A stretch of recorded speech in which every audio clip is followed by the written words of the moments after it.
بسم اللہ الرحمن الرحیم۔ السلام علیکم ورحمۃ اللہ وبرکاتہ۔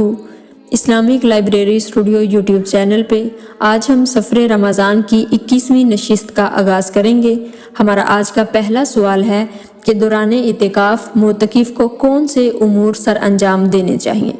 دوران اعتکاف معتکف کو جو امور سر انجام دینے چاہیے ان میں قرآن حکیم کی تلاوت کرنا، درود شریف پڑھتے رہنا، علوم دینیہ کا پڑھنا پڑھانا، وعظ و نصیحت اور اچھی باتیں کرنا، قیام اللیل اور ذکر و اذکار کرنا وغیرہ شامل ہے۔ دوسرا سوال ہے کہ اجتماعی اعتکاف کے فضائل و ثمرات کیا ہیں؟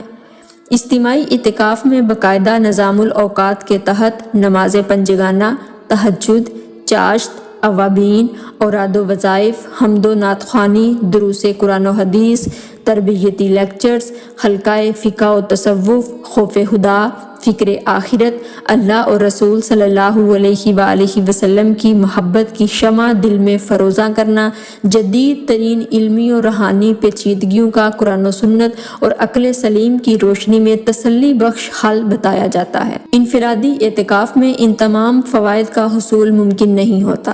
علماء، اولیاء، صوفیاء اور ائمہ دین کی سنگت و زیارت، ان سے مسلسل فیوز و برکات کا حصول، قرآن و سنت اور فقہ یعنی قانون کی بیش بہا معلومات اجتماعی اعتکاف کی منفرد خصوصیات میں سے ہیں۔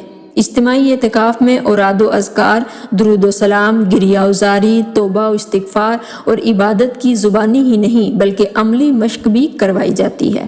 اجتماعی اعتکاف میں چند دن کے فیوز و برکات کی رحمت و برکت، تعلیم و تربیت اور ذوق و شوق کے وہ نقوش قلب و ذہن پر منعکس ہو جاتے ہیں جن سے قلب و ذہن کے آئینے ہمیشہ چمکتے دمکتے رہیں گے۔ تنہا اعتکاف میں یہ سب کچھ کہاں میسر ہوتا ہے؟